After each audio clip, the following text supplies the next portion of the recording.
Your Excellency, once again. Well, let's start by congratulating you. It's a series of congratulations. First, on the celebration of your first year anniversary, 1 year in office, having won the elections in 2024.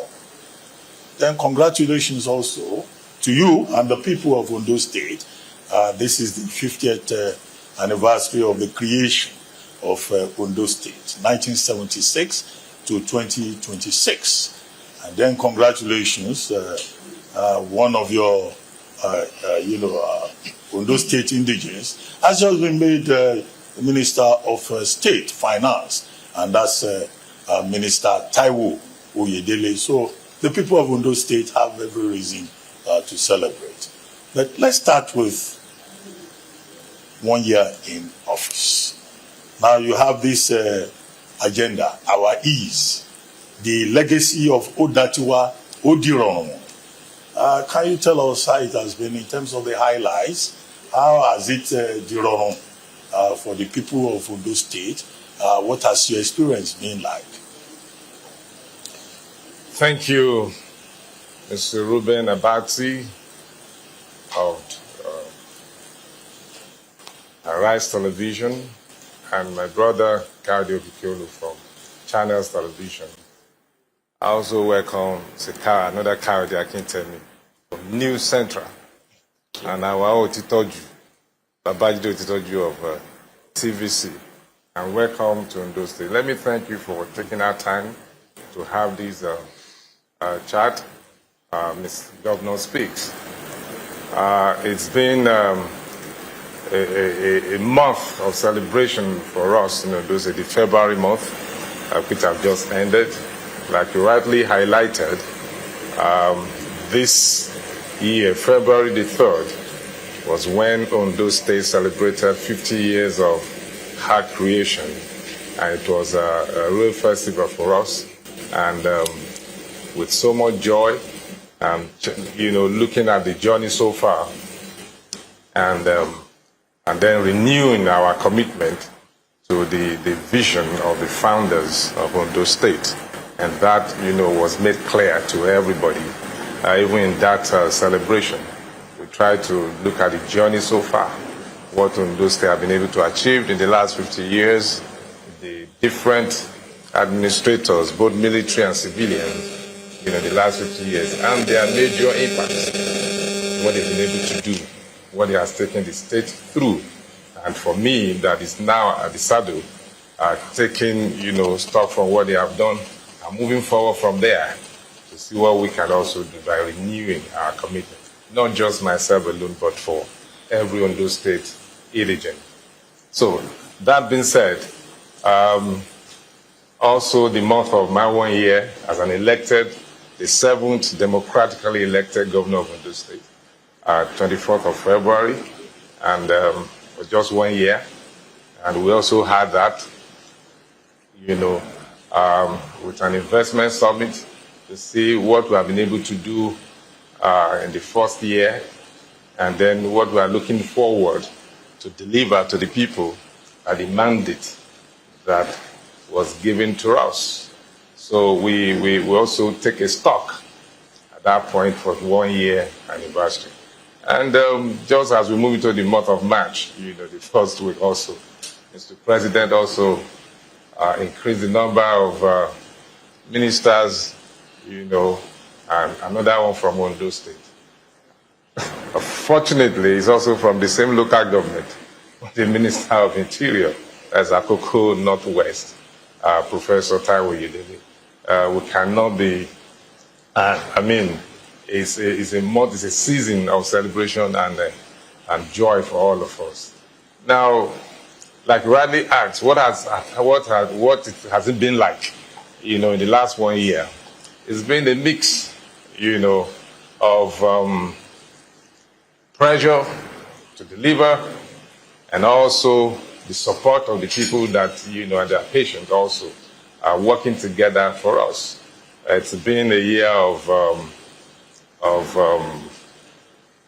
taking that mandate that was given to us and using the authority from the office in terms of and the resources available to make life more, to make life easier for the people. That is the Odigbo, so that life can be easier for the people in every aspect, every sector of the economy. And we've been able to do a lot within the first 1 year in every areas of the society, in education, in healthcare delivery, in agriculture,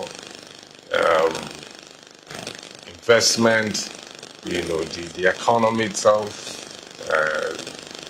education, and every area we have touched in terms of infrastructure. In fact, we have done a lot in that area, and even though some of those infrastructure will not happen in terms of completion within a year, but we've laid a lot of foundation that we'll continue to build upon as we start the second year. So it's been, even in security, which is one area that is very, very important to us here in Ondo State, because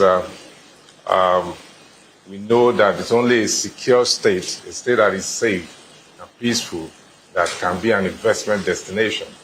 And for us being the gateway into the southwest region from Ondo State, especially with insecurity that is happening in the country, we take that very, very seriously.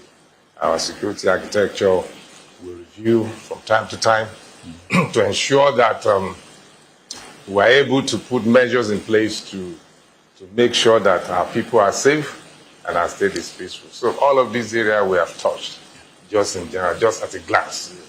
Well, Governor, we'll still get to all those issues that you mentioned and try to get more details. I think one of the biggest topics in Ondo State at this moment is politics. So let's start with politics. Maybe certainly. The question. And I must say that technically you're over 2 years in office, but elected 1 year. So for a lot of people, they still see you as someone who's not new to governance, particularly in Ondo State. Deputy governor, then governor. I want you to speak to something that I've noticed. So I took a trip around the state earlier on just to feel the pulse of the people, and I've been gathering just people's opinion about your time in office so far. And I wonder, what do you have to say to those who believe that you're quiet, you're too quiet? In fact, I remember that a brother of your aide, your SSA on strategic communication, had described you as having nothing to offer. So there's that perspective that people have. That is a very gentle, quiet person. So what do you say to those people? And more importantly, what is the evidence you have to show to them that, hey, this is what I'm about as a governor? Thank you, Mr. Okikiolu. Yes, technically, yes, you can say that I'm about 2 years in office, which is right. I haven't completed the unexpired tenure of my late principal, Akure North, USANCON. May his soul rest in peace. As his deputy at the time, so I won't say I'm new to governance or government, if you like, but at different levels, because when you're in power, there are levels of authority. So as deputy governor, you are there to support. Yes, at his demise, yes, I became governor to complete the unexpired term. Before I got elected on the 16th day of November 2024. Yes, as human, we have different dispositions towards issues, and even our characters differs, and the way we respond to issues also differ. For the fact that somebody is quiet and unassuming doesn't mean just at a glance doesn't mean doesn't have an inner strength. You can't come to sit on this seat as a governor without knowing what you're doing. And the kind of mandate that was given to me by the people of Ondo State on the 16th of November 2026, no governor that has ever ruled this state has gotten that kind of figure, and that spread. The entire 18 local government was won, and with a figure of about 366,781, that no governor elected governor has ever got that kind of spread and figure. That means the people of Ondo State, they saw something that a lot of people didn't see, and they are getting it now. It's not about talking, it's not about making noise, it's about what you can deliver to your people. If you want to run it, Ondo State is one of the most peaceful and safest states in Nigeria because I carry peace. I'm a symbol of peace. I'm not a brawler, I'm not a fighter, but doesn't mean that I don't have enough strength. I action than making a lot of political noise. Yes, politics is about noise making sometimes. The people will make the noise, the followers, the people on the street. By the time they see what you are doing, drive around the street of Akure. The people are talking about it. I don't need to be the one to blow my trumpet sometimes, but the people, whatever they see, they will talk about it. And part of the strategy, really, to know that I'm not that quiet the way you think I'm quiet, is what we're having today, so that the world can see, the state, the nation can see that this is Ondo State Governor. At least this is the first media chat I'm going to have since I become governor, apart from normal interviews. But you have to have something to tell the people before you begin to assemble. Yeah. I have something to tell now. I won't be in the office. Technically, 2 years as elected governor for 1 year. Because if you want to go to market, you have to have substance you want to sell. So I can talk to the people.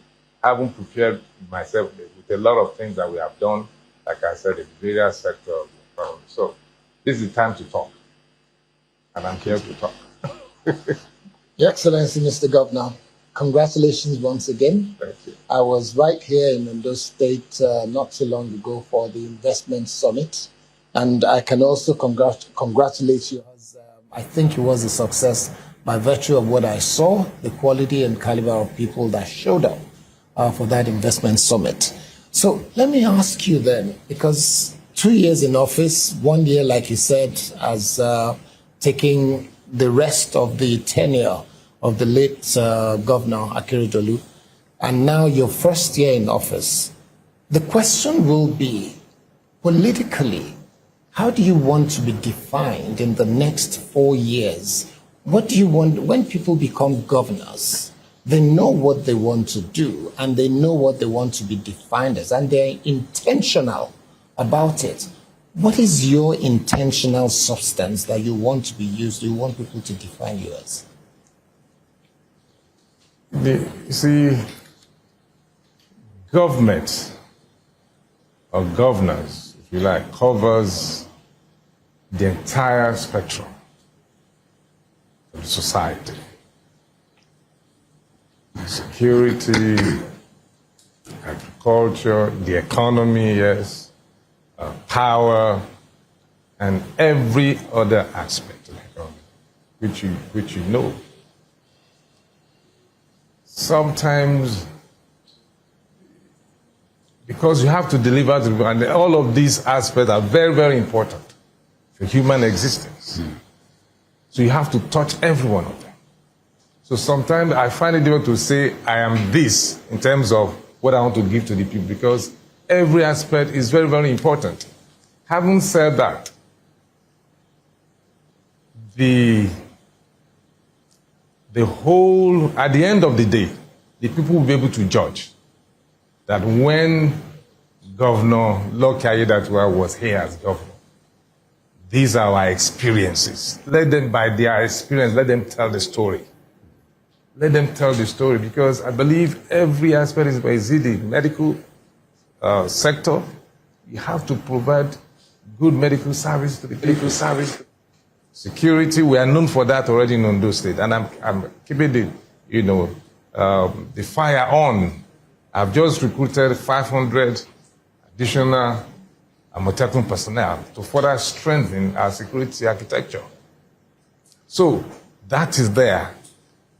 But there are some areas that Ondo State have not touched before that I'm touching right now. That is the area of bitumen exploration. Maybe by the time I will be done, I'll be able to have been able to do a lot in that area. because Ondo State has the second largest bitumen deposit in the world, next to Canada. We've been talking about it, but we have never done any exploration. Right now, 2 companies are doing exploration at Irele. Those licenses are owned by Ondo State Government in partnership with some other partners, companies. The exploration is on, which is the first stage of bitumen mining. That is there. Secondly, the deep sea port that we are pursuing. It has been in the pipeline for many years. Agagu talked about it. Mimiko talked about it. Akere also started something. We got port declaration, even though it was a bit faulty, that I have to now pursue to get it, amended. Now we have signed the MOU with those who are going to build, operate, and transfer to the state. Very soon they will be, at the end of this month, they will be coming to be on ground fully, to break the ground. If I'm able to also build that, at least I will be remembered for that. That the one who turned the economy of the state around. The overall benefit of having a deep sea port in a state. The refinery, if you could recall, the current Dangote refinery was to be built in Ondo State. You had your state congress some days back. How would you describe it? Would you say the way it went? Would you say that Congress has further united the party in the state? Secondly, there are those who accuse you of marginalizing a section of the party in the state. In fact, they say it openly that you are marginalizing the die-hard Akiti supporters, as if you are not an Akiti person yourself. How would you respond to this claim of marginalization? And then the final question is, at the time when you were facing those vicissitudes, 25 members of the House of Assembly signed for you to be impeached. Was there any time during that period that you felt, oh, this may eventually not come to me? Thank you, Babajide Otitoju of TVC News.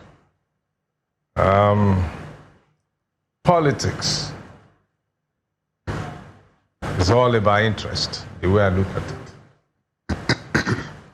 And in politics, there are diverse interests that have been pursued by different actors. For us in Ondo State, we are very, very active politically. That goes to that question again that they seem as a very quiet person that don't hold fire. Yes, with a very good heart. But we in Ondo State, we have the Ondo State spirit. Every one of us carry that spirit. Very resilient, very active, and we don't give up easily. We keep pushing until something happens positively. So that is in us. Talking about Congress first, before talking about division, whether the Congress has helped uniting the party or has further divided us. I'll go, I would track backward which you mentioned when I was deputy governor and when I was about to be impeached. Let me take you from there because of division and being united. At the time, that was when I can tell you that the party was divided. Because different people are pushing for different agenda. And I can tell you, for those who are members of the cabinet at the time, if the truth should be said by every one of them, it was a known fact or truth that my late principal even endorsed me on the day of our inauguration when I was his deputy, on the 24th of February 2021, where he made an open declaration, which is still documented till today, when he was trying to interpret my name and was talking about how I'm going to move on from deputy governor. If you are going to move up from deputy governor, you won't go back to commissioner. You're going to move to become a governor. But that is the import of that statement. You move on from there. You know that he has to come down for me to grow and all of that. That this is the anointed one that will succeed me. But some people don't want that to happen because of, like I said, politics is about interest. Some other persons were, they were eyeing that office that why should they be him? Why not me? Which is normal. They have been rational.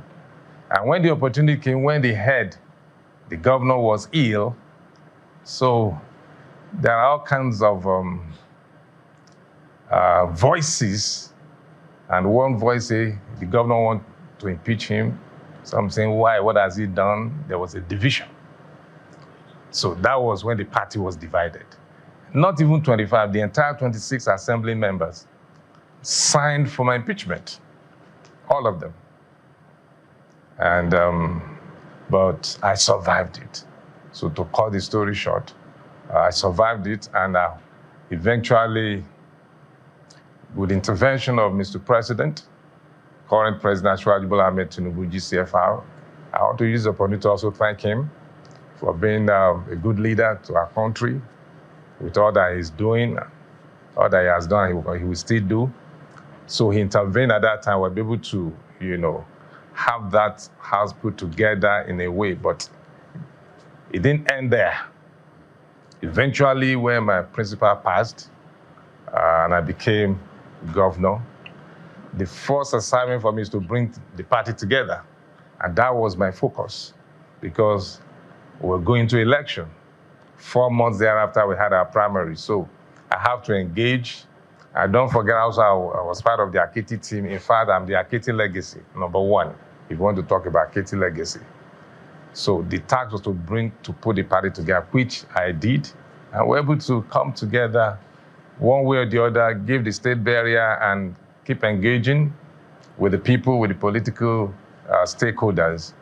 And by the time we'll be having our primary election in 2024, 4 months after I assumed office, April 20th to be precise, 15 other aspirants contested against me. For you to know how people desire that seat, 15 of them. And we all went into primary election. Eventually, I won. Then the task continued to bring everybody together. And then we all came together and went into the election. And we had a record-breaking election of 18 local government.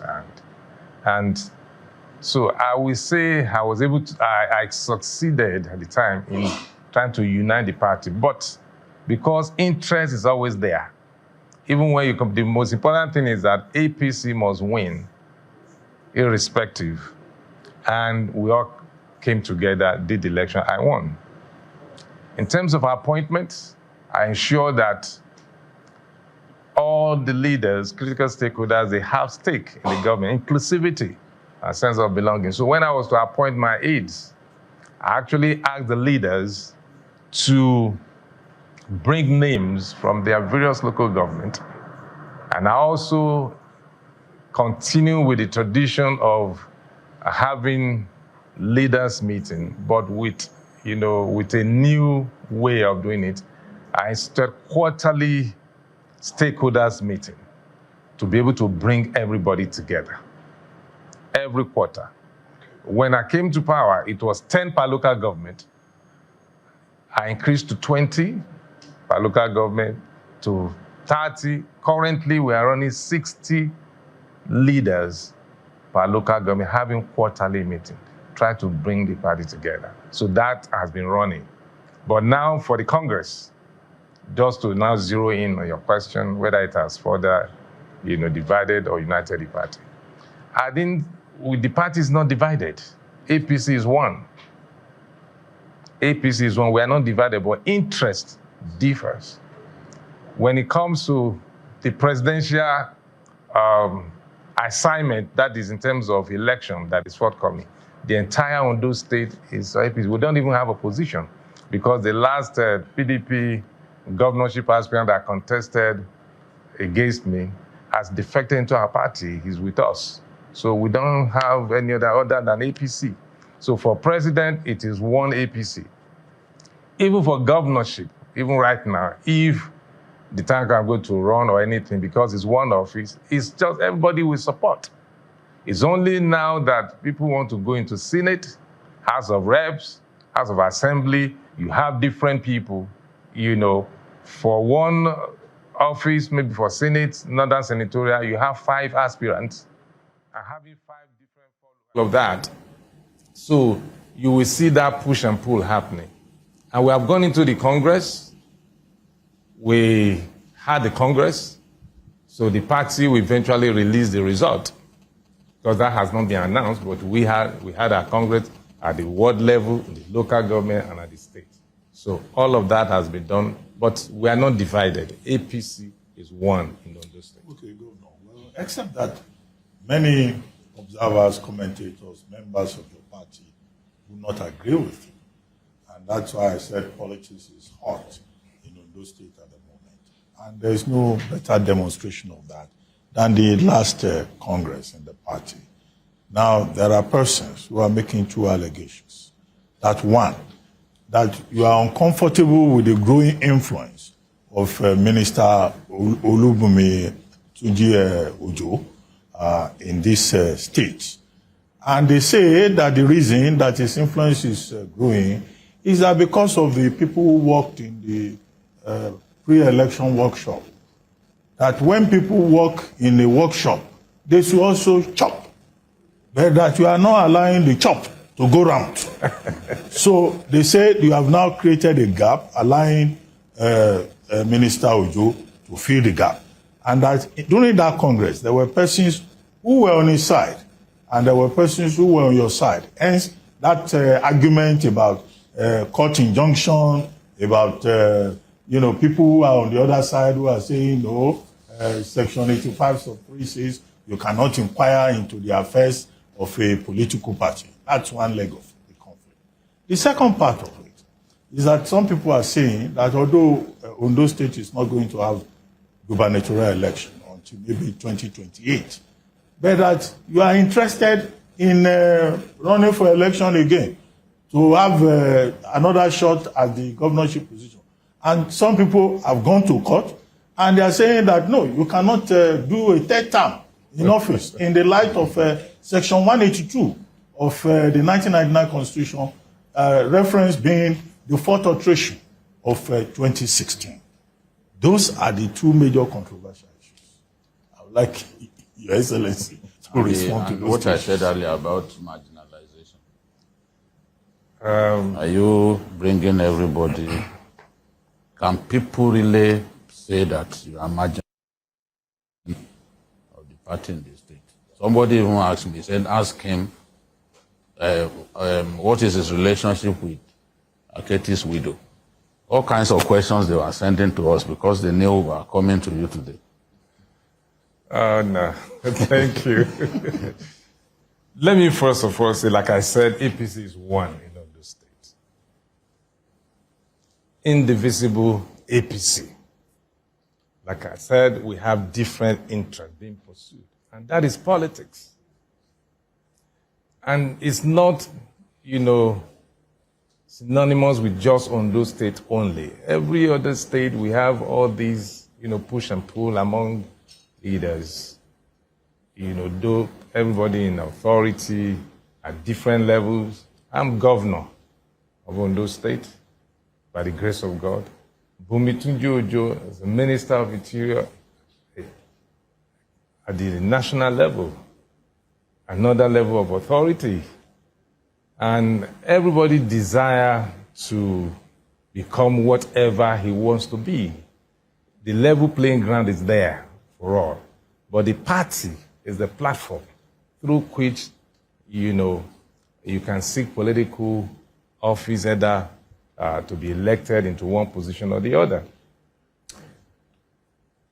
Growing influence, yes, there's room for growth. I grew to this point. Some other person have to grow also. You cannot, in politics, you can't stop anybody from growing. Depends on his strategy or method of engagement. For me, I have no problem with the Minister of Interior. And I don't think he has with me either.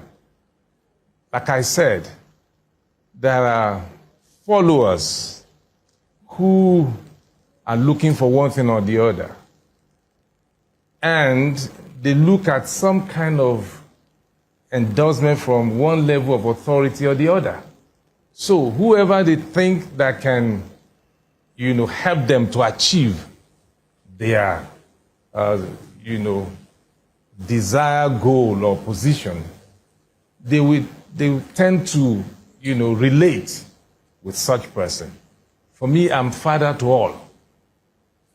I have not promised anyone, even as of today, that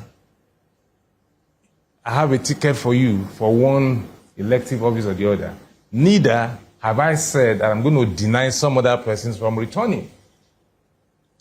We will decide when the time comes. The leadership, I always say it.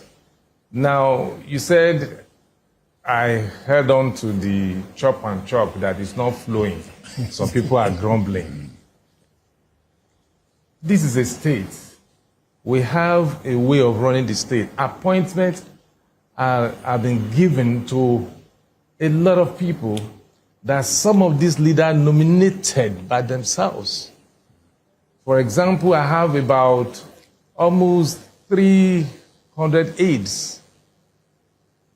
I announced the appointment of all of those, but they were nominees of leaders from the various local governments. There is no ward in Ondo State that doesn't have an SA or SSA. We have 203 wards in Ondo State. Some ward has 2.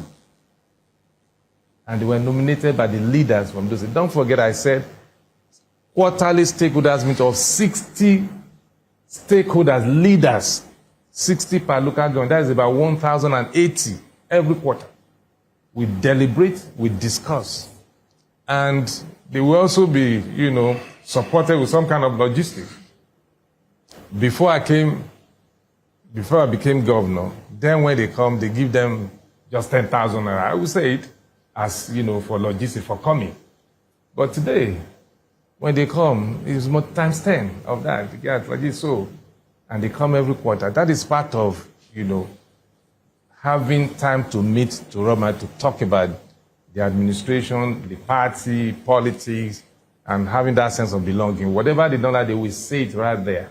And they bring suggestions and all of that. So it is not a case that one person is holding on to the money. They get salary, all of these people. We have LCDA chairman, and we have I think 51 LCDAs, apart from the 18 local government.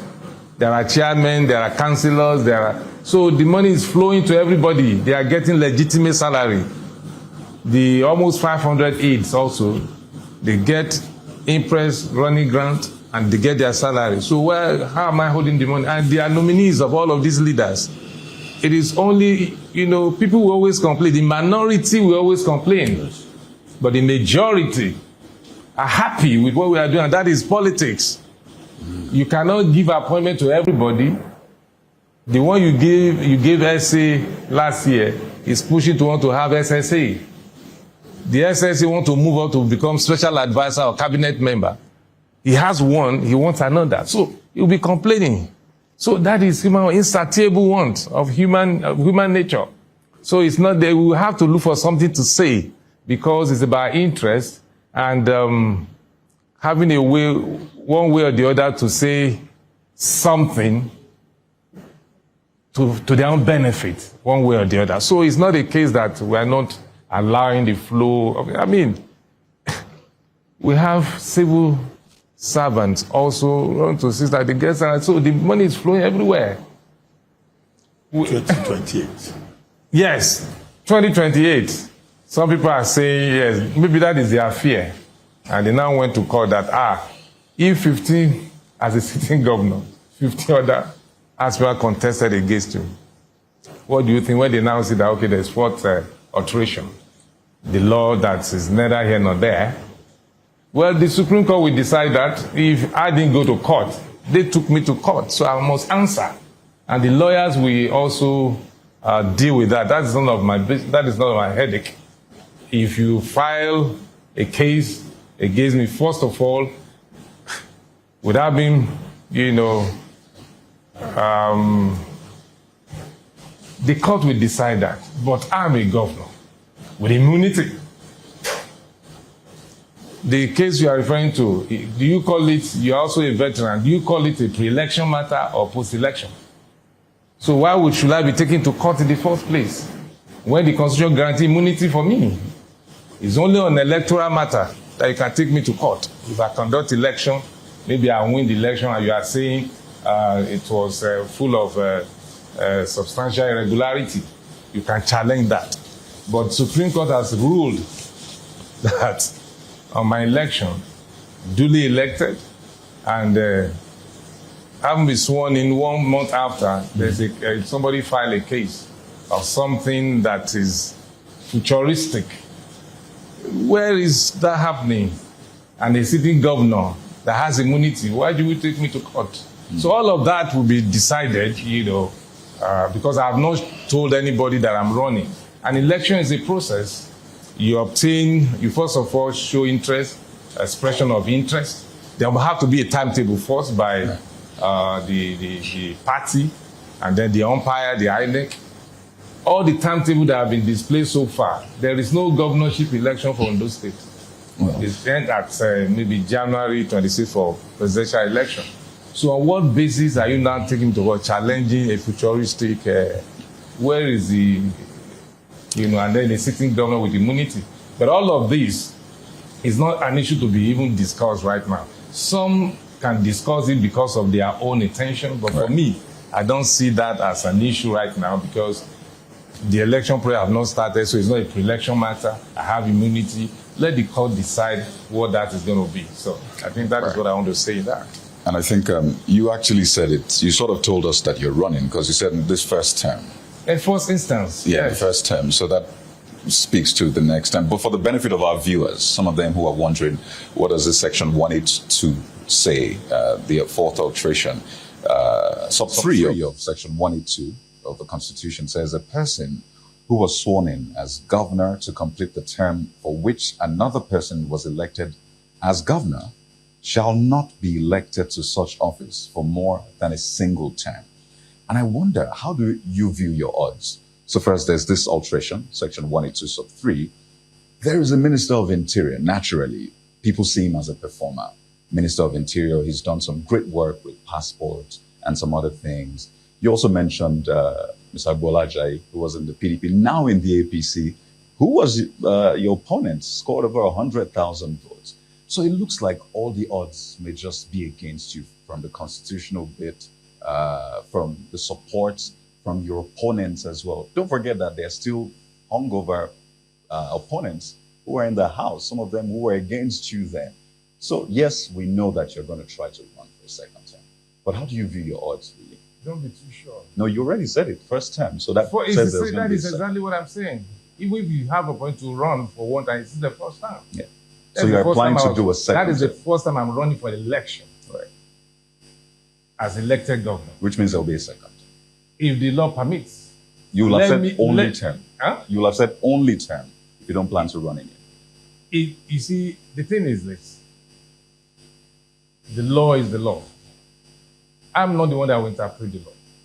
And wait till that time when I come out and I want to run. Then you can take me to court. Actually, what the section says is that the governor who completed the term of this cannot be sworn in twice. That's what it says. Cannot be sworn in, more than twice.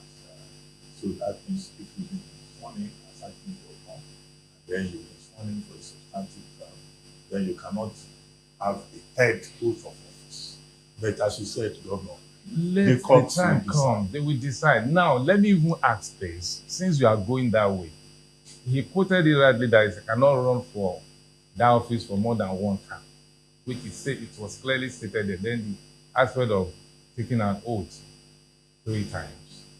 You see, different lawyers will talk about these same acts, argue differently. I'm not a lawyer, and I don't want to go into that discussion of, but I've heard, because the person in question, I've read different kind of positions of comment, from different commentators.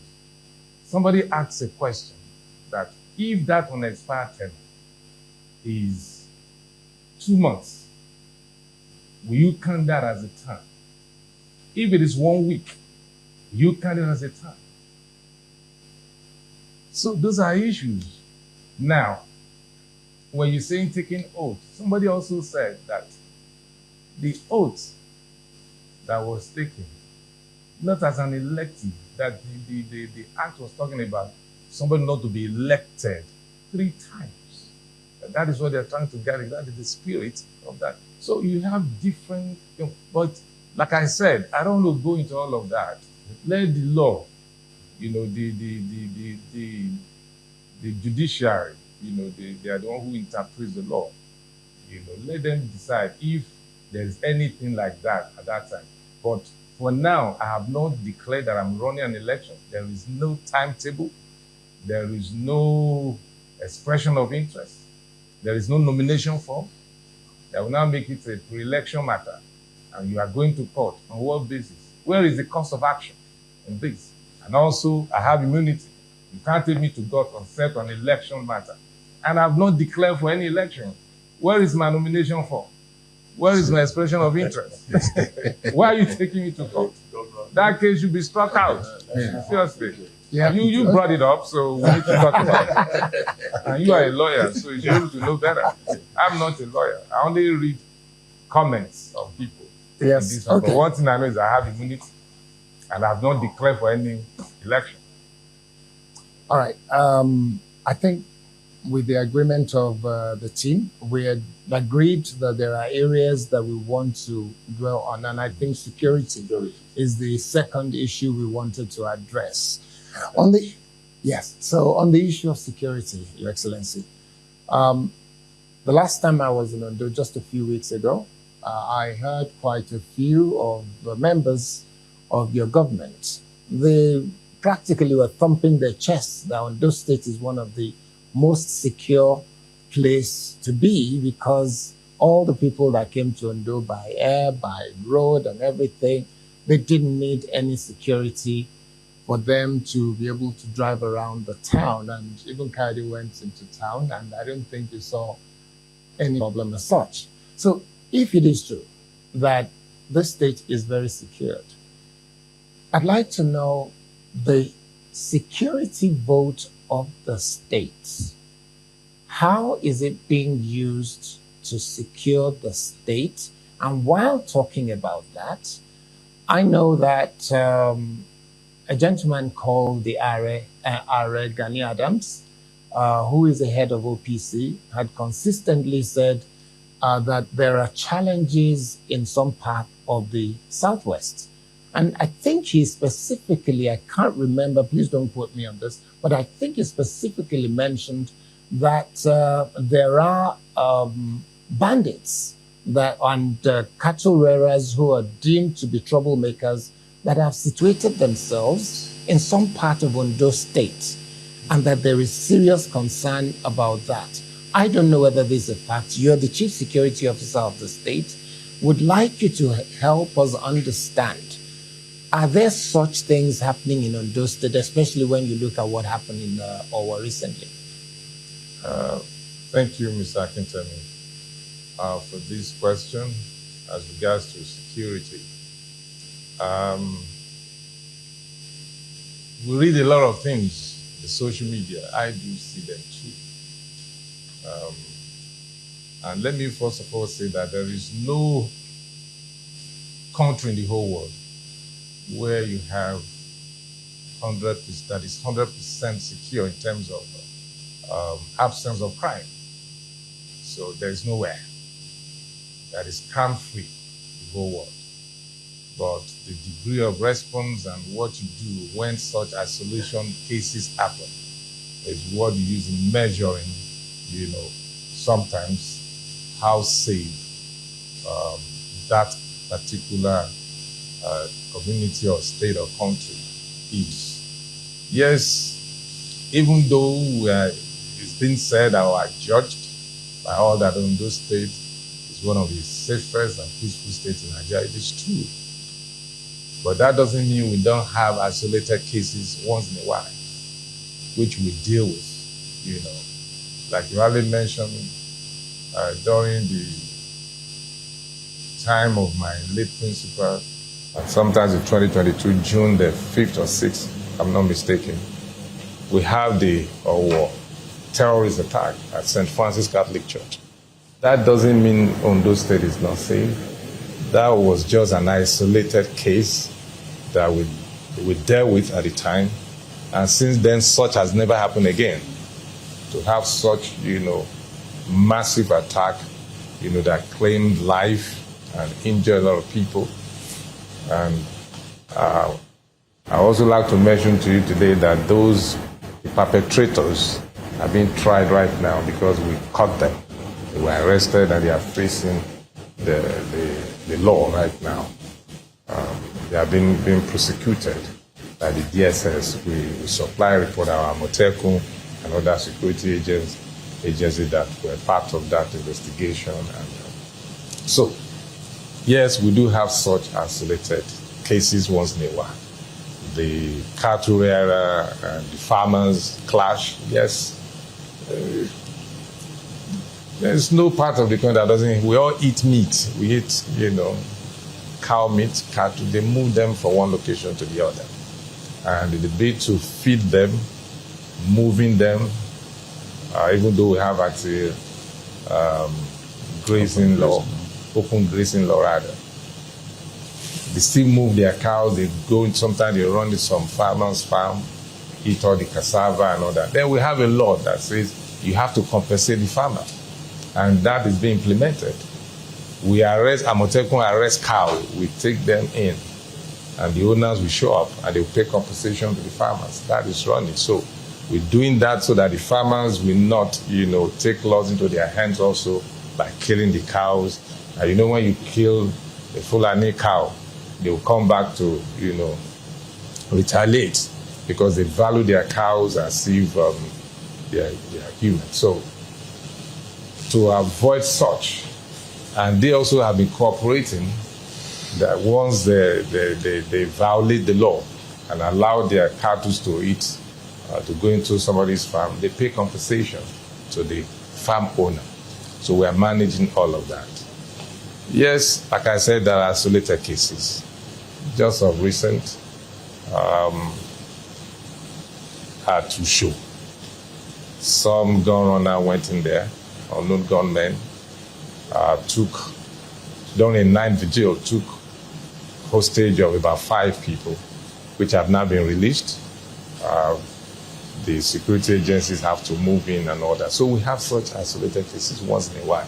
Then kidnap for ransom. It's a bit rampant at the time, but we have dealt with that. That has reduced considerably. Where some people within inside will just kidnap somebody and they'll be calling for ransom. That's also, it's not like bandits per se. That doesn't mean that there are no bandits that are trying to make incursion into the state. We always resist them. We've arrested several of them, load on truck, and then we profile them, we ask them to go back. So all of these have been happening. But at the back of the forest, if they are there, well, let them remain there. But they will not allow them to come into our state to create problems for us. So that is there because they are moving from different locations, especially with the current posture of the leadership at the federal level, the president and the security agencies at the federal level, with the new ways, the new approach to insecurity. Okay. So, certainly new approach, yes, Governor. yeah. But we'll have to take a short break. When we come back, we'll still stay a little bit more on the issue of security before we move on to economy, tourism, infrastructure. Well, we'll take this short break. We've been discussing with the governor of Ondo State. We'll take this short break, and then when we return, the conversation will continue. Stay with us. We'll be right back. Well, you were talking about security, how safe Ondo State is, and the efforts being made by your administration. Well, if you may just continue from where you left off, and then also tell us about state police, which is also a major subject in Nigeria today. So still on the security, especially with what Kayode Akintemi mentioned about security votes. Yes, security vote is meant for security. That is just a simple answer. But when you say security, security covers different areas. You talk about logistics for the security personnel. You talk about the intelligence gathering, equipment, and all of that. You know, the welfare also of the security personnel, apart from their normal salaries, because of the kind of work they are doing. And this covers all the security agencies in the state, not just the police, not just the army, because all of them are involved, the joint task force, the collaboration among all the security agencies in ensuring that the state is safe. And in this time that we are in, security is very, very key, is major in what we do because of the insecurity in the country. And when you say security in the country, it's not just Abuja, it's the states that make up the country called Nigeria. And Ondo State has its own fair share of this. And so we have to ensure, for us to ensure that the state is safe, it's a whole lot of work. And it's not, there are some of these things we cannot be divulging here in the public, or there are security matters that you know, you don't have to let out of the bag for the public. But the security people, we meet regularly, the Security Council, to discuss issue of security and how to best, you know, address some of this. So, and our own homegrown security body, the Amotekun called Southwest Security Network, has been doing a lot, and which is talking about state police. That is a version, if I can say, of state police, because the work we are doing and the way Amotekun is structured, the recruitment into Amotekun, the personnel are drawn from the various local government, the 18 local government. And when they are trained, they are returned back to the same local government to serve, because they are from there. They are resident of that local government. They know the terrain.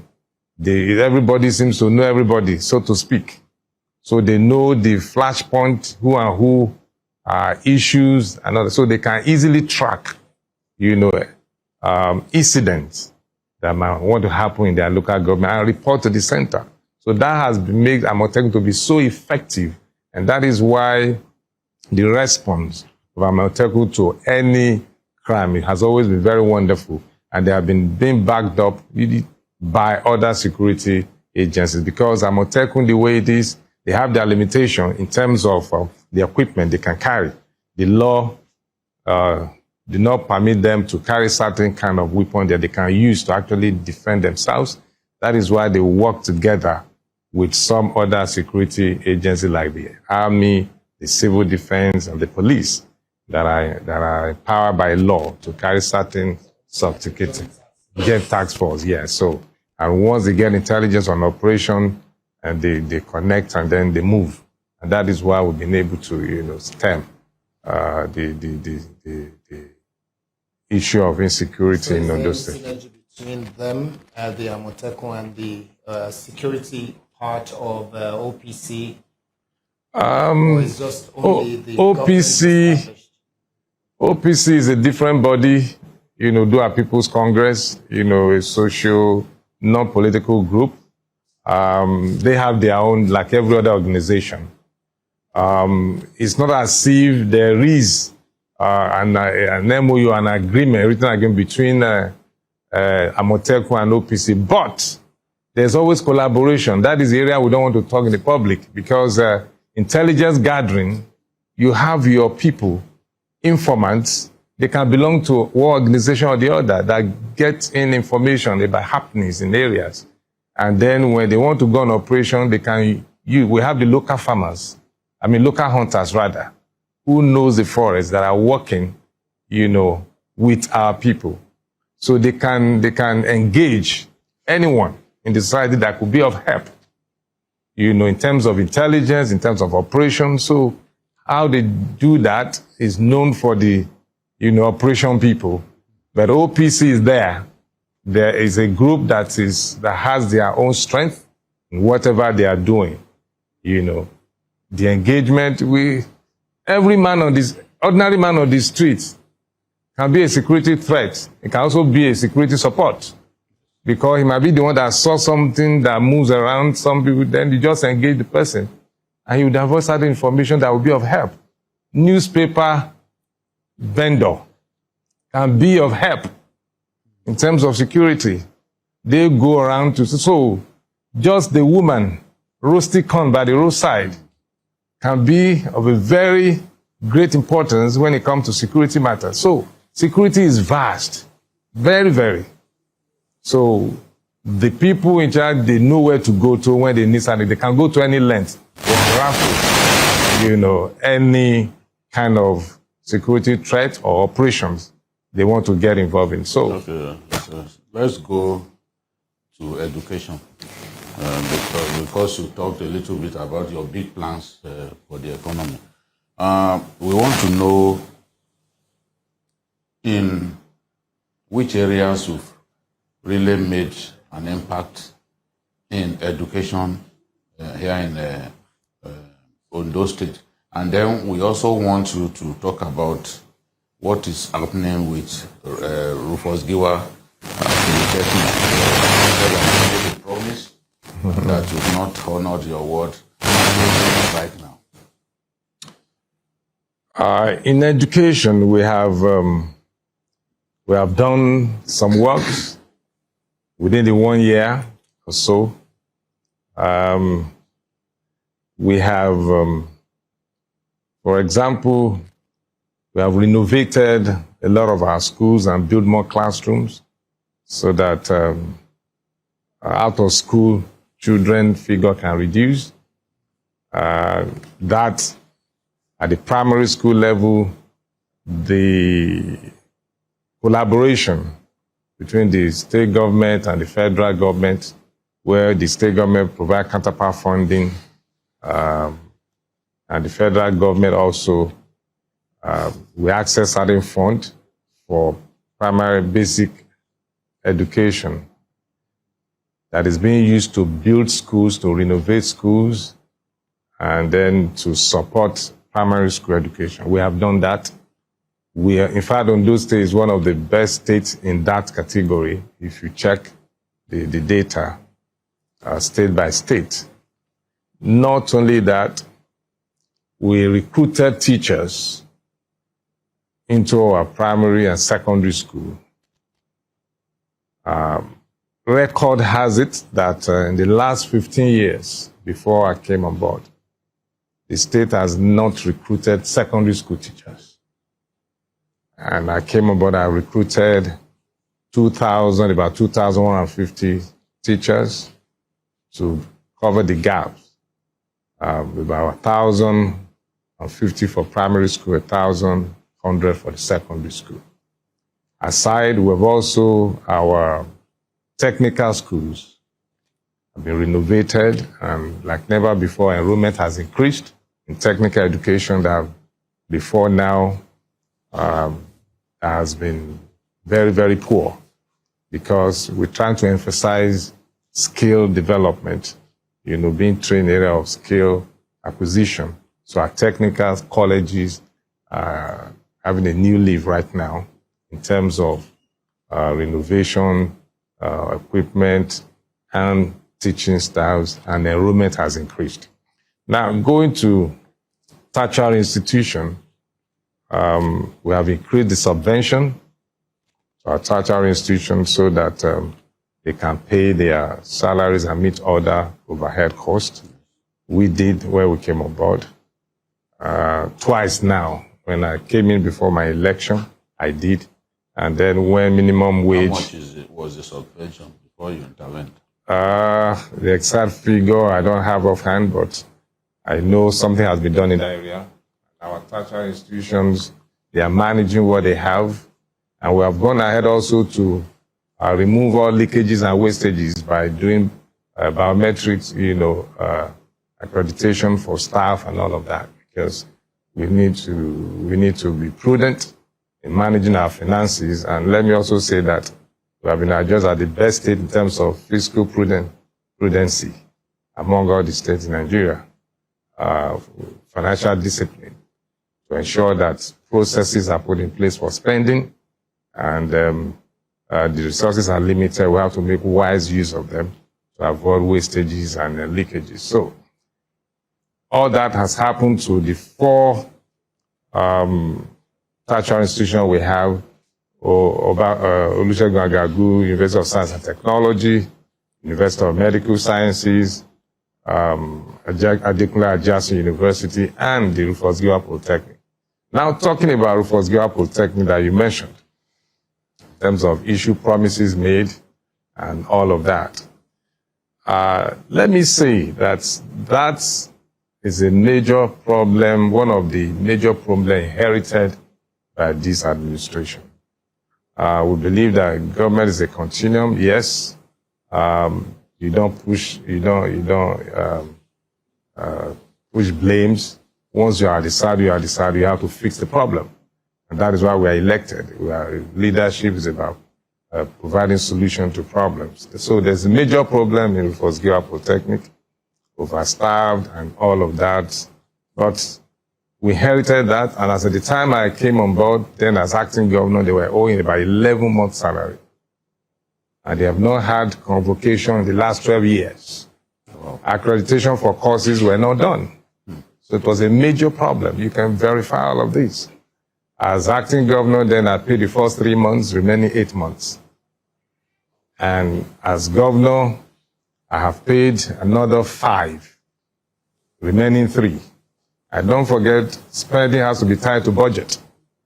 And when I give them money for the convocation so that those who have passed out can also have that feeling that, okay, they did the convocation, accreditation for their courses, I paid for. Then during the convocation, I promised them that the remaining 3 months will be paid. I did make that promise. So if out of 11, I have done 8, I will do the 3. But they are not patient enough. And this is the first quarter. We are running this budget for this year. This is the first quarter. And I told them this will be done within the first quarter. The first quarter is a promise that has to be keep it. So they just need to be patient.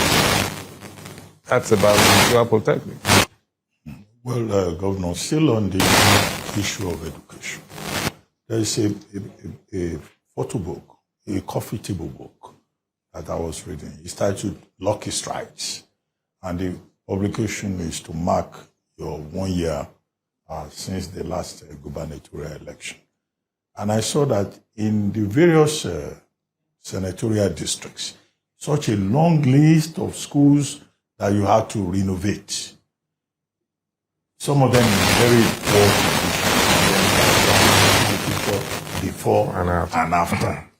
The same thing with hospitals, complexes that you had to renovate. And I asked myself that, okay, in education, from what you have listed, you've done a lot. The one that I particularly even like is one school called Government Technical College, Okitipupa, which, just had up to about 500 plus students matriculating, with the emphasis on technical vocational skills, something that we urgently need, not just in Ondo State, but in Nigeria generally. But the question is, okay, all these buildings being renovated. All these structures being rehabilitated. So what happened under the Akure administration? Will you be willing to share part of the blame, for whatever oversight may have occurred under that administration? Because if you are doing so much, renovating so many schools, then it means that the administration before yours, of which you were a part, either did not pay enough attention and you suddenly realized it and you are correcting that oversight. Let me say this. The last administration worked. I can never say they didn't work in terms of renovation of schools. Yes. Resources available is what can be used to actually do some of this work. The resources are limited and they have alternative uses. That's basic economic definition by Adam Smith. Relationship between ends and axioms which has alternative uses. So the resources available at the time was what was used for all the projects. He constructed roads. He renovated schools as well. The counterpart funding for SUBEB, which is the basic primary education, all that, were done. Unlike now that we're able to access more funds to do more. Yes, I would say that. So Ondo State is benefiting from the removal of subsidy? Definitely. All the states in Nigeria, not only Ondo State, all of us, all the governors get more allocation, even though cost also has also gone up in terms of the revalue of money, but that doesn't mean we are not getting more allocation. So it's just like saying there is no government that will come to power that will not construct roads. Every government constructs roads. And it's never enough. Everyone will be building roads. Either you renovate rehabilitate the old one that has gone bad, and you do new ones to add to it. The same thing. Facilities over time. Wear and tear, if you like, you call it. So that is what is happening. Some during his time were not bad. They were being managed. But now we need to renovate them. It has gone bad as a reason of use. So those are the things that I can say happened. We've done a lot, really. He did some, we are doing a lot because of the resources available to us and the mindset towards some of these things. Every leader comes with his own mindset and what he wants to achieve. So that is basically what has happened. It's not as if it didn't work. I was the deputy governor. We commissioned a lot of renovation of schools. And then the areas, don't forget, we have 18 local governments. 18 local government with a lot of schools. New classroom have to be built and renovate the old one, teacher's classroom. Those are some of the things you see. Apart from, well, let me go into primary health care. It's the same thing. We renovated a lot of our primary health care centers, across the state. So basically, he built some and I'm building some too. It's natural because to whom much is given, much more is expected. Ondo State last year was top 10 states in terms of FAC allocation, got almost 200 billion naira. That's what Ondo State got. So out of 36 states in Nigeria, Ondo was top 10, in fact, number 10. And I know you're working on a budget, 524 billion naira budget, which you call budget of economic consolidation. So naturally, expectations are high from the people of Ondo State. But I need us to tie the issue of security well, because there's still a couple of concerns I want you to address. And I want to put a face to these issues. Yes, you mentioned, or I think we referred to the protest by the people of Ishuakoko and Akoko Southeast, where they blocked the highway on Wednesday. Why? Well, it had been a build-up, but it came to a head when one of the community leaders, Ojogbara, known as Obesere, was kidnapped and killed. a farmer, Ben Daniels, was killed along Agula Farm on Monday in Akure North. Wednesday, a farmer, Adishida Daniel, was shot, his wife kidnapped in the cyber community, Akure South. I think you made mention of some church members who were kidnapped as well. But what we understand is that ransom was paid before they were rescued. We can also talk about the Alagamo community who was killed last month. And I want you to be very frontal, right? I want you to be frank with the people of Ondo State, some of them who are a bit concerned. Who is attacking these people? Who is responsible for these things? And why? Do you know why? Thank you. We're now, yes, you see, drawing us back to security issues, which is very just tight. Yes, okay. tight. Yes. Those cases you mentioned, like I said, there are isolation cases. These are not a bandit attack, as it were, because when bandit comes in, they destroy, they kill. For no cause, they don't take ransom, they don't do anything. They just, come in and just displace people and, like what happened at St. Francis Catholic Church, they didn't take any, not even handset or phone of anyone. They just came in and just blast the whole place with grenade and all that and left. The cases you mentioned, for example, the traditional that you mentioned, far into some remote area in Akure North. Don't forget that when you hear Akure, a lot of people think about Akure, the capital city. Akure is big. Akure North, we have farmstead that you have to travel by, not by vehicle, not by car or hill out, by bike for 3 hours to get to somebody's farmstead. And some things do happen in such locations once in a while. And our Motekun Rangers, they have base and camp in those forests. I have to say this. These are some things we don't disclose. They operate in those places to ensure that every aspect of the state is covered. But you cannot run away from some isolated case. Some are tied to land issues, succession in terms of who owns land and who wants to be the baile of such location. Among the same people in the same community, that was what happened in that case. The police report is there.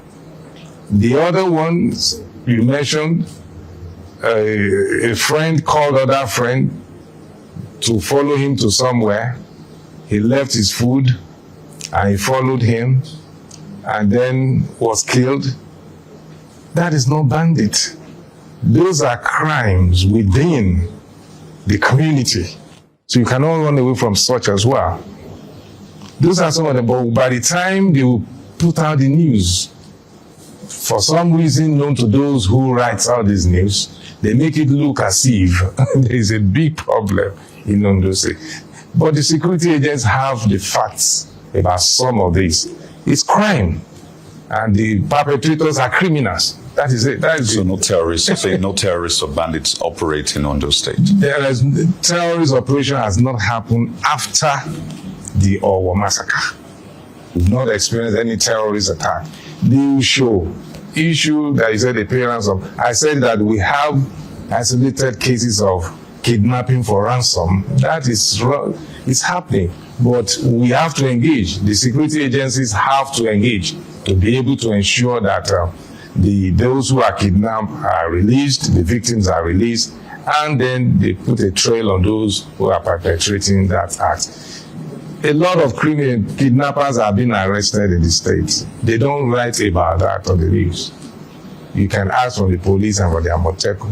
They are arresting a lot of them. And that is why kidnapping has reduced. It used to be almost like a daily thing at the time. But it has reduced considerably even right now. But isolated cases, yes, some of them still take a risk. But the law will catch up on them because we will get them arrested. I can tell you that we'll smoke them out of their holes. Your Excellency, on about education, I I know that what Kayode brought up, very, very important, and he mentioned specific cases, which is quite important that we do in conversation like this, because those who are affected, they're the ones that are yearning for us to ask these questions. So let me move very quickly. Your budget 2026 indicate that 64.5 billion was allocated to education, and Ondo State is ranked in the top 10 in terms of literacy and numeracy, one of the most enlightened states in Nigeria. And also another organization ranked Ondo State as joint 13th in terms of education. Now, all of those rankings are fantastic when you say that Ondo State is doing well, especially when you look at the amount of money you are investing. I choose to use the word invest rather than spend. I don't see the money you spend on education as a spend. I see it as investment, because that's the future. So my question will then be, what are the expected outcomes for you, and how or what strategy are you putting together to achieve that expected outcome beyond just renovation of buildings and hiring more teachers? Expected outcomes being, are you creating hubs that are going to get the next generation of technocrats, the next generation of IT experts? What is it you're doing, and what is your expected outcome? Thank you, Mr. Akintemi. Beyond brick and mortar classrooms and hiring style in the educational sector, expected outcome is for us to produce primary school, secondary school graduates, if you like, that are taught very well and can face the next level of education. Now, preparing them at that young age, at that young adolescent age, secondary school level, so that by the time they are moving up the ladder, they have gotten the required knowledge that will help them to also succeed in their, next level of education. Now, we've also put some skill acquisition center in place, and we have this slogan in Ondo State about the youth one skill, not just being taught about normal, being taught just the subjects only. You need to have a skill, and we are preparing them for that as well,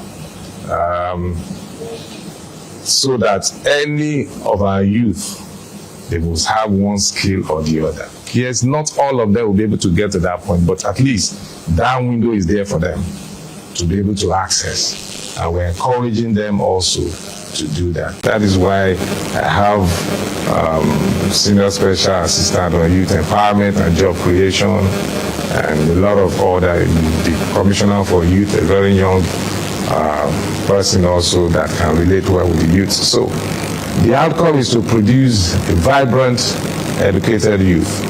And that is already happening, because Ondo State, when they go for any of these competitions among other states, we're doing very well. And we are known as a literacy state, like you already mentioned. So the truth is to produce well-informed young people that will be able to face the challenges of life in their next level. So what part of that budget is going to creating artificial intelligence hubs, robotic stations and robotic hubs for young people to learn about robotics? Are these things you're planning for the next 3 years, or they're not in your plan and you're thinking of it as too futuristic? The budget is out of capacity. Anytime such program is going to be organized, they present the memo and they get approval to train the young ones in digital literacy and every other ICT, courses. Don't forget, we have Ondo State State Information Technology Agency that from time to time organize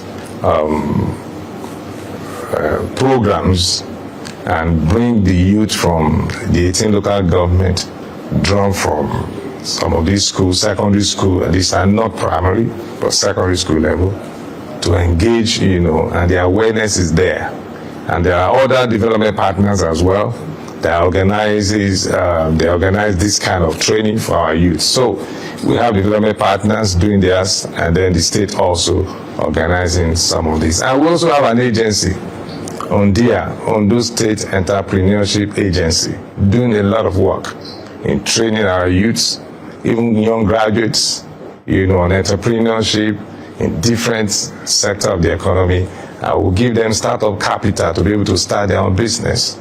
And in the MSME clinic that is being organized at the federal level, there is no year Ondo State will not get about 3 awards among the best. So we are preparing our people, our youth, to be able to engage very well and make a meaning for their life. Yeah.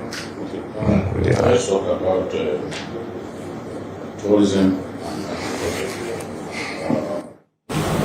Many people see tourism as the next frontier.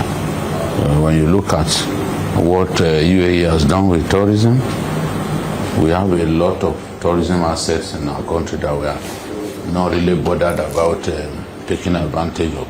What are you doing in the area of tourism? Tell me about Ararome, for example, where the deepest point of the Atlantic in our country is located. And then agriculture. What exactly are you doing to ramp up agri production? It's food insecurity. We have not done really much in the area of tourism, I must confess, but we have the mind. We are going to, this is the second year now, we have the mind of turning around, the various tourism areas we have in Ondo State. It's not as if we've not done anything at all. We have been showcasing. That's what we have been doing. I've had 3 different events at Ararome Beach, just to showcase that to the entire nation, to the world, if you like. I will have a place here, a virgin place that is looking or waiting for investors.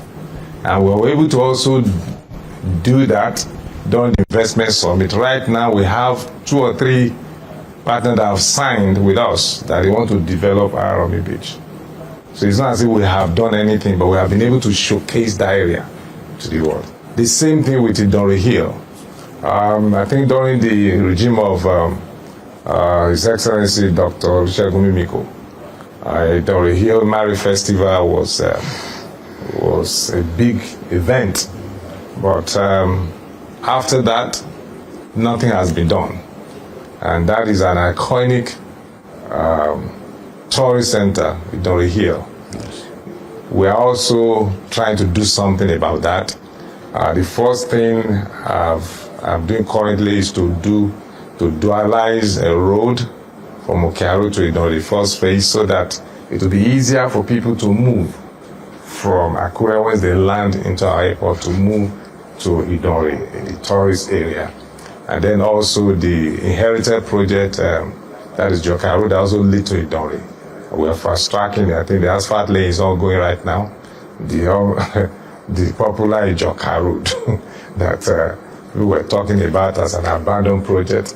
It was an inherited project. The project is ongoing. It was not abandoned. Let me disappoint to say to viewers that the Joka Road will be completed very soon.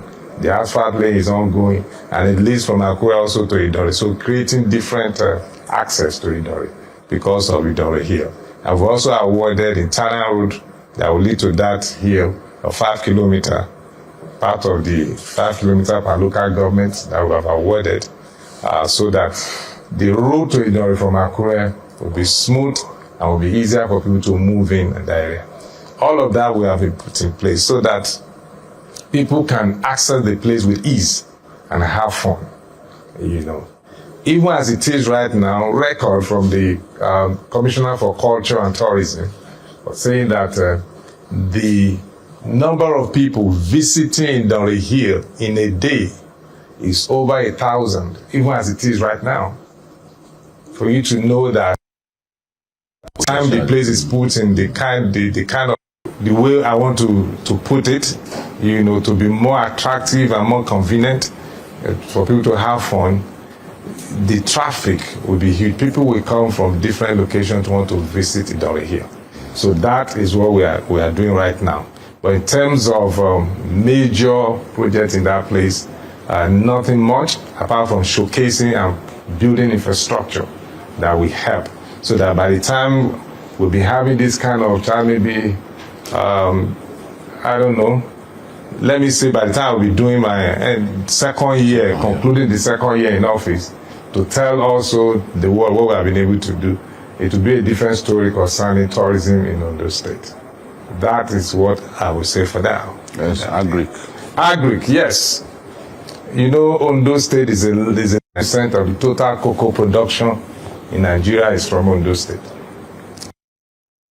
A lead, because other states, you know, are also doing something new, like Cross River is pursuing us seriously. We can't wait. We are supporting our farmers in that area so that we can continue to maintain the lead. Of recent, we gave lands to our farmers.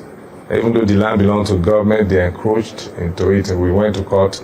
We won the case, got the land, but have to leave it for them. But for them to know that the land belongs to the state government, but you can have it as your cocoa farm. So we are supporting our cocoa farmers.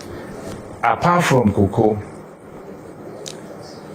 palm plantation is being supported. We call it the red gold, you know, because that aspect, that kind of crop is very, very important for us in the state and also in Nigeria, because of the benefits of that. But what we are doing is to provide an enabling environment for individual investors to invest in agric in Ondo State. It's not as if the government is actually going into it by itself. We have stake, we provide the land, we provide the security enabling environment, and the government has a certain percentage from that. We have just declassified about 100,000 hectares from our reserve, forest reserve, for agroforestry. And out of that 100,000 hectares, in the area where we used to have the so-called bandits, where the criminals normally hide in the forest, we have declassified that now for agribusiness. And 30,000 of that 100,000 hectares have been allocated to Otigbo oil palm for their expansion to plant more trees for their palm production. And that place has been cleared, and if there were bandits there before, they have run away. So that is turning the forest into a business area. But agroforestry, because of climate change, where you just have to keep green and all of that, but it's agroforestry because they are planting agricultural economic trees that will be sustain the environment and also support the economy one way or the other. So we are doing a lot, and with other different agricultural programs like FREELA, where we acquire lands and give to some investors in different parts of the state. So for agric, we're in agric, and we are supporting that, you know, in the best way we can for now, and we will continue in that stride. Okay. Well, there's two quick things about sustainable revenue movement. First, what's the IGR profile of the state, and what is the administration doing in that direction? Second part of it has to do with oil revenue. The Ondo State Attorney General has been very active writing 1 week or so about a place called Eba Island, He's been quoting maps, quoting colonial records, archives, and all of that, all with an intent to say that that Eba Island belongs to Ondo State, and not Ogun State. He's saying it's not Ogun State, but in the spirit of brotherhood and friendship, two can share. I mean, what efforts, is the administration making to sit down at the table with Ogun State and resolve this matter amicably? And beyond that, the federal government also has an interest in it, being an island and all of that, and mineral resources. As the state reached out to the Boundary Commission and the federal government to see how this matter can be amicably resolved, because those of us from Ogun State, whichever way it is resolved, the two can share. Instead of Ondo State taking everything away, it can be amicably resolved. Also dragging let me thank you so much, Reuben Abati. In terms of IGR, let me talk about that before I go into oil politics. In terms of IGR, we are improving. It's growing steadily and gradually, but it's only when you create more businesses operating in your domain, that is when you can also have an increase in IGR. And that is what we are doing. Very, very convenient and safe for business people to come investors, so that we'll be able to get more money in terms of tax and in the of taxes that will be generated. In terms of figures, before now, I think it's about 3 billion a month, but now we're moving to about 5, thereabout, an upward movement since I came on board. So that is happening. Now, coming to the oil, but the most important thing is that the IGR is growing, and we are trying to ensure that businesses are created, providing that enabling environment. By the time we have deep sea port groundbreaking, people will be positioning themselves into Ondo State. And also, the Star Highway from Lagos to Calabar is passing through Ondo State, and it's joining Ondo State at that corridor, the coastal, the where we have the longest coastline. That is where it's joining, and at that time, by the time that road is completed, from Ondo State, that is the larger local government, which is my local government, to Ondo State, we just be about 35. To Lagos, be 35 minutes drive. It's so close. So, and you can see people living, moving down this way, but working in Lagos, or whichever way. And more business will be coming to this area, because Lagos is already, fully occupied in terms of landed area. So people are looking for other places. And since you can drive on 4 lane on each side express road, come on, and 35 minutes, you live in some part of Lagos, you won't get to your place of work for 2 hours. So people can decide to move this area. So, and when that's happened, landed property, the price will increase, and housing and all that. So it has, a lot of benefits we accrue to Ondo State through that project. Now, talking about oil well, EBA, and all of that, the first thing we need to know is that every oil assets, well and all that, belongs to the federal government, exclusive list. But it must be defined that it's located in a particular state and a particular community. Host community, and then oil producing state, where we get derivation, and the host community get their own share as a host. Now, the whole write-up and speakings and cautions is to be able to establish location, not who owns the asset. It's clear the asset is owned by the federal government, but the location must be defined. And we need to provide information to the public and to also the Boundary Commission, so that they can verify some of these documents and statements before they take certain decision of location. So that is the whole essence. It's not a roundtable discussion between myself and Prince Dapo Abiodun. We have talked about it. Sometimes he will say jokingly the way you are saying it now, that Aiyedatiwa, now, you know, let us also have to become, he is longing to want to be part of oil producing states. But unfortunately, it's God's deposit. We are not the one that put the mineral resources there. It's nature from God, and it's located in a place. And from all you have read, you will find out that that place belongs to Ondo State. There's no two ways about it. So if Ogun has oil exploration company, they can drill in any part of the country. So if they are drilling in Ondo State, let them be drilling. But we know that, you know, recorded for us at Ramfak that it's Ondo State. We are not saying they should not drill. What is money in drilling? Government give license to oil company to drill.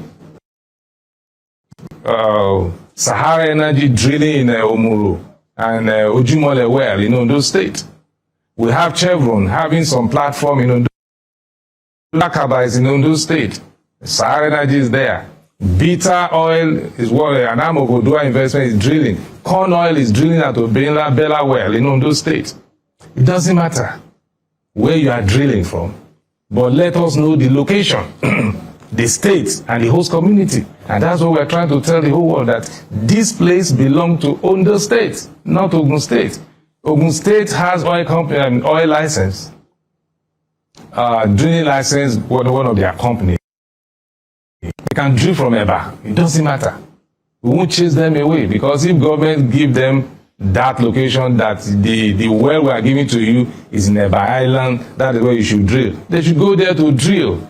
The security agencies, the Navy, they will protect the oil assets. So if they draft Navy to that place, we are not at war, we are not in conflict. All we are saying is this place belongs to Ondo State. Simple, nothing more. Well, I know that the last has not been heard of this, but you know, there's something they call, and I want to switch gears a bit, Mr. Governor. There's something they call political familiar spirits in Nigeria. You have governors, for example, fighting their predecessors. It's a consistent thing to see. Or sitting governors fighting their deputies, or governors choosing to abandon projects of their predecessors. So I want this to link me to the legacy of late Akintemi.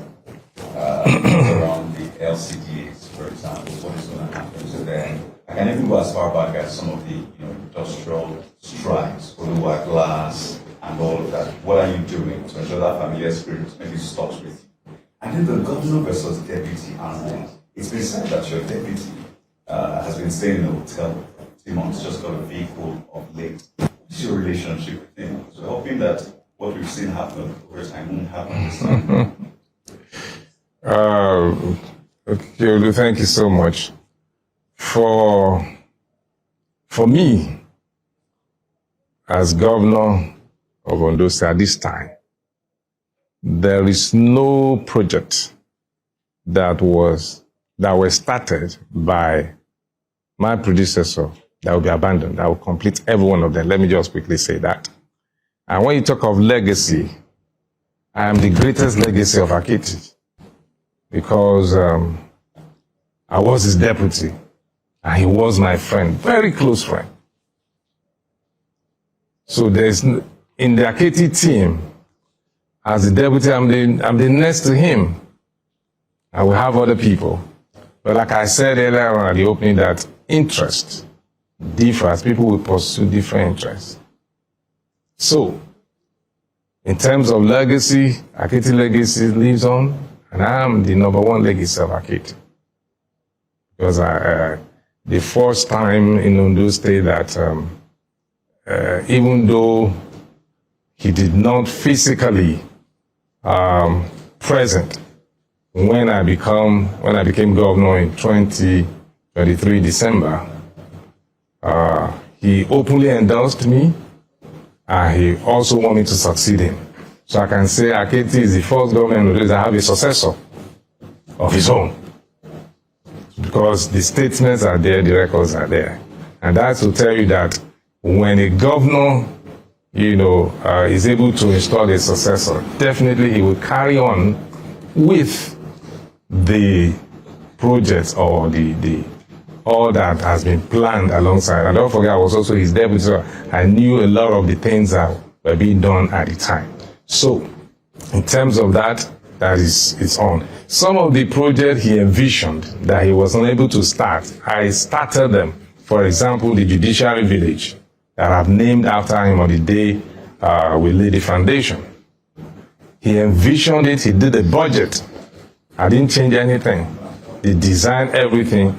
He could not start, he could not lay the foundation. I started it from the scratch, and I'm not taking it to myself, and I named it after him. Towards the end of this year, that judicial village will be completed, and it's named Royalty at Kayode Judiciary Complex. So, and that is one legacy, that one thing that's so paramount to him, but it was it was a burden for him as a senior advocate to be able to build, a judiciary complex for the state, which I am building. Now, issue of the rivalry or quarrel between deputy and the principal, the governor and deputy, I don't have such. I and Akiti also, we didn't have that kind of case at all until when he was ill, and all the things that happened, he wasn't aware. He was not aware of all of those things. Just some things cannot be said here. That statements he made and all that. Some people are witnesses to this, like the chairman of Nigeria Governors Forum. He's still there today. He's one of my witnesses. At the time I have to ask him to help me go see him. If this thing they are saying is true, he's a living witness. That is the governor of Kwara State. He came out and told me that the man said he had no problem with me. He doesn't understand what they are saying. What about this one? Well, they are two different individuals. Politics. Politics. Do you suspect this one? If she called me, I will pick her call. But she doesn't want to talk to me, so that's it. Let's leave it that way. So it's a choice. You understand? It's a choice. Okay. Now let's stay with my own deputy. He said at the time he was living in a hotel. Yes, when he came in newly, yes, he was living in a hotel because there was no accommodation for him at the time. I lived in my own house all for the 3 years I was deputy governor. There was no accommodation for me in the government house. He has moved in because I have renovated the deputy governor's lodge. So at the beginning, yes, he has to wait for the place to be renovated. Don't forget that we came into power not by our own design. I came in because somebody passed, which is a natural occurrence. It's not by election at the first. Okay. So that was what happened. So there's no problem between me and my deputy. He's living in the deputy governor's lodge in the government house. That I didn't have opportunity to, not because my principal doesn't want me, because there were no buildings. It was down. So he was not living where I'm living right now, the late governor. Well, it wasn't because he started the new governor's lodge. I completed it and I moved it. He didn't have the opportunity to. So, Governor, we seem to have run out of time. Our time runs very quickly. In less than 60 seconds, if you can just say one or two things to the people of Ondo State as we begin to wrap up. Thank you very much. Let me quickly say this to my people in Ondo State. Let me first of all thank you for your support, for the mandate you gave to us by that election on the 16th of November 2024 that produced I, my deputy governor, as your governor. And all our promises, we are beginning to deliver them. I want to tell you that all the promises we made during our electionary campaign to your various local government, your community, we will strive hard to ensure that we fulfill all of those promises. I will just plead that you be patient. We are working. We cannot do everything at the same time. If it has not gone into your area, it doesn't mean it's not coming. We will be there. And also for the 18 local government roads, 5 kilometers per local government, the design is ready. They will move in before the rain starts to ensure that will give you those roads that you so desire in your various local government. Safety is very important. We want to assure you that this government will not leave any stone unturned to ensure your safety is guaranteed. The security of lives and property, which is our primary mandate, we are focused on that and it's reporting on us. So we want to assure you that we will protect you and your property as government. So thank you for your support and thank you for your patience. Thank you very much for hosting us in Ondo State and for participating in this program, Mr. Governor Speaks. My name is Reuben Abati, Arise News. Here, Kayode Okikiolu channels, television, Mr. Kayode Akintemi, Managing Director, News Central, and of course Babajide Otitoju, Director of News, TVC Continental, TV Continental. And with that, we've come to the end of this edition of Mr. Governor Speaks. Thank you all for watching. Bye for now.